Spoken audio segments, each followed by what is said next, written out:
Hey guys, I want to talk about something very, very important to me, and this is because it's affected myself and all of my friends. I say all of my friends, but most of my best friends, when it comes to how it basically ruined our friendship, right? And what I'm talking about here is depression and anxiety. And when I say and anxiety, they kind of lead together. And this is the thing about depression, is that often enough, if you know someone that's depressed, the odds of them being anxiety driven as well is very, very high, right? That a depressed person doesn't like to hang out. Sometimes they do with some people, but then other people, like people that care for them, people that want to help them. And so what's going on here is our mind filters everything that we see, everything that we think of based on our current state. And so think of it like this. If you're in a jungle and you just saw a tiger, you are on the lookout for everything scary, right? Everything scary and everything to avoid scary. That's the only thing that you care about right now. You're not thinking about Pokemon. You're not thinking about politics. You're not thinking about any of that stuff. You're focusing on what's scary and what avoids scary.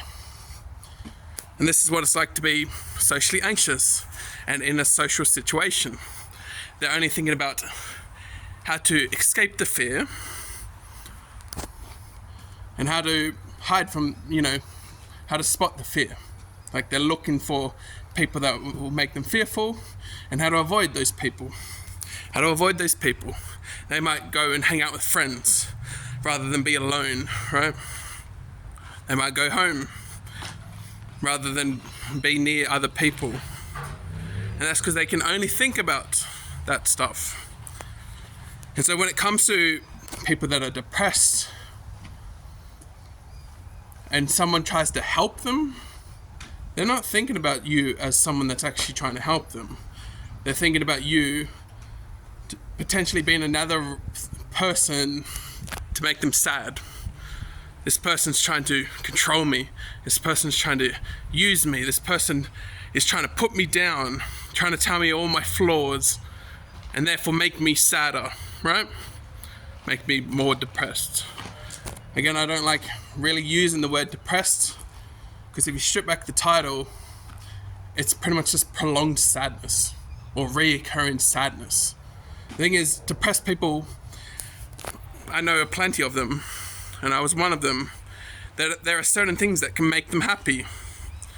Medication is one, but other things like game, porn, doom scrolling, very cheap, and you might think they don't make them happy. That's true. At one point they did. But this is how addictions work, is that over time they stop working. And that's how you are on a downward spiral when it comes to your depression. This is how depression leads to anxiety. How depression leads to more intense depression. Right? Is that you become more tolerant to the things and you recognize these things are still not good enough, not worth it. But what is good enough and worth it then? Think of it like this. If you had a trigger of sadness, and people think trigger only refers to people that get angry in a social context and they go crazy, right? But you get a trigger for fear. You also get a trigger for happiness. You also get a trigger for sadness. You get a trigger for pretty much any emotion. And what does this trigger do? It feels your emotion, and then it changes your states, and then you start thinking about all the sad things in the reference of sadness or depression. Is that you think something sad because something sad just happened. Like you finish doom scrolling, and you remember that your life sucks. And then what happens? You think about all the potential problems about why your life sucks. and then you push it aside and go into the next thing that's going to make you happy in the moment, right? What's happening there? You are basically pushing aside all your problems and never dealing with any of them. And so when you do get triggered, your immediate reaction or habit is to just go straight back to the next thing that's going to make you happy and forget about all your problems. But this is the funny thing, is you are guaranteed to end up remembering them again tomorrow, the next day, the day after. And in that time, what happens? You run into more problems, which you do the same thing to, which is push it aside and then go about your life. And push it aside, go about your life. Push it aside, go about your life. And for every one that you push aside, you're focusing on dealing with just the sadness by jumping to the next thing that makes you happy. And then you get a plus one problem, plus one problem, plus one problem, plus one problem, right? And as you can see, what the problem here is that you have a build-up of problems, a massive build-up. And so when you get triggered, you think about all the problems. Or, at that point, you've practiced the habit so much that you quickly jump straight to the substance, straight to the thing that instantly takes it away. And then you never deal with your problems. But they're still there. They're still there. And you're just accumulating more and more and more as your life goes on. More and more and more. Right? And so when people try to help you, you see it as a problem and not an opportunity. This person's trying to use me, trying to tell me that I'm not good enough. They're trying to make me sad. And so you say plus one problem. Whereas a successful person sees it as a plus one opportunity. Plus one opportunity, not problem. Right? I'm a victim to all these problems rather than I'm a challenger that overcomes all the problems that come my way. And now think of it this way. If you don't think taking care of your problems works, imagine if you had no problems. All those problems that you think about. How are you still going to say my life sucks when you have no problems? You can't. And so when you get triggered for sadness about something that happened, you can't think about all the things that about your life sucks because you fixed them all. All those problems aren't there.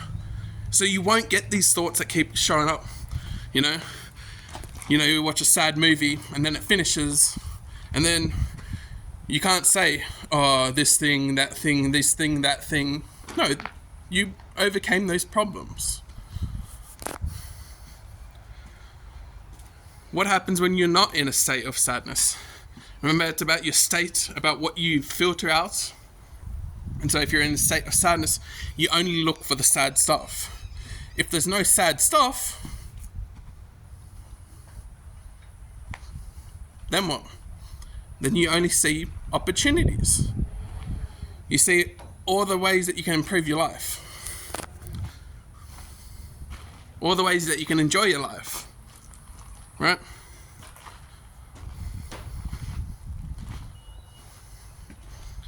And you would see someone that's trying to help you as an opportunity.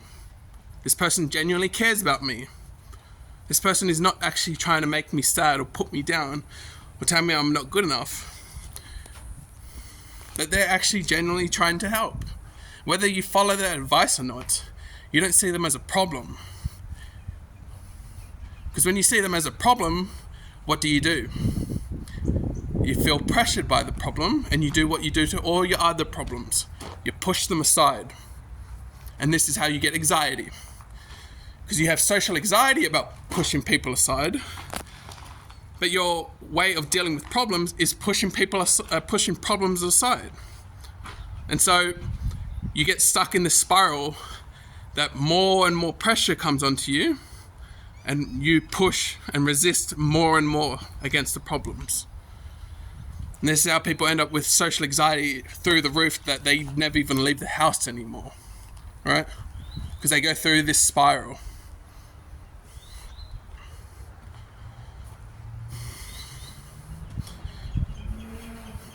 I got plenty of stuff about anxiety and depression on my channel, but this video is to allow you to understand that depression is just the problems you have. It can sometimes be like a chemical imbalance, but that chemicals only show up when it has an actual reason to show up. And so your brain might infuse more sad chemical in your brain than usual, right? But it doesn't mean that it can't be counteracted by happy things or enjoyable things. So if you had no sad problems, you would only have happy problems. Happy problems, if that's a problem. Right? Which is why you'll be able to start seeing opportunities everywhere. Instead of seeing everything as a problem to avoid, you see everything as an opportunity to move forward to look forward to, right?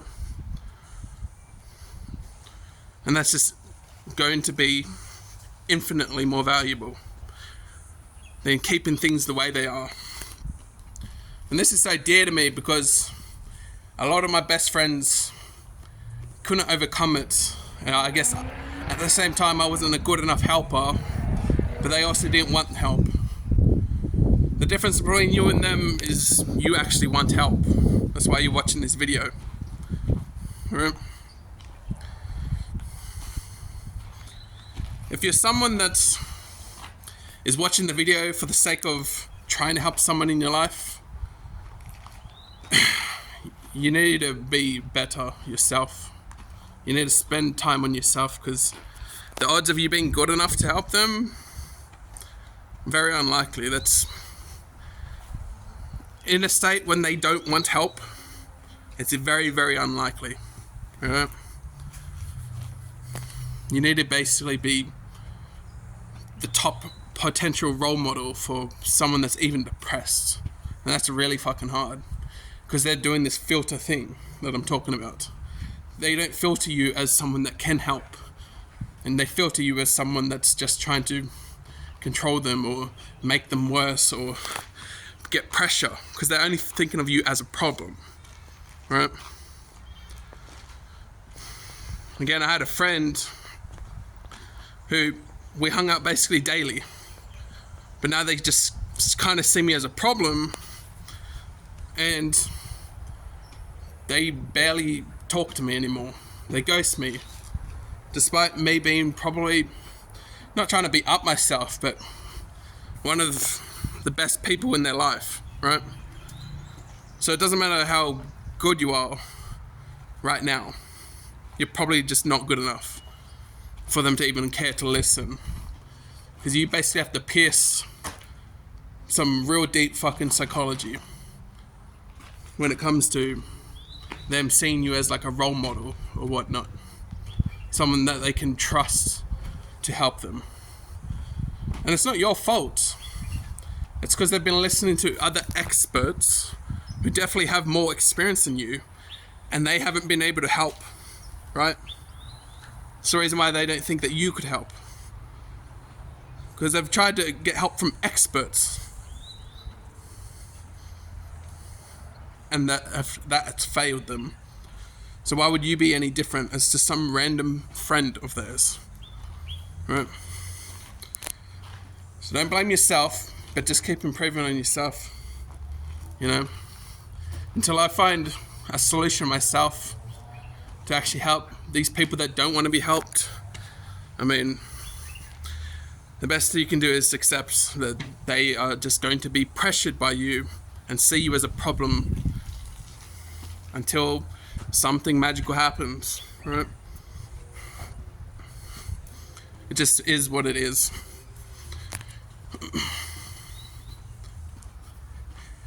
Now back to, if you're a depressed person, if you're still here, notice you take out each problem, that problem doesn't show up again. Take them out as they come. Whenever you think of them, you get sad. Think of the problems that you can deal with, try those. Every time you have thoughts and these thoughts make you sad, spot that as a problem that you can change, fix, and overcome. Try to do it in a healthy way, and again, not the way that you think that you can just brush it aside, because it will build up pressure.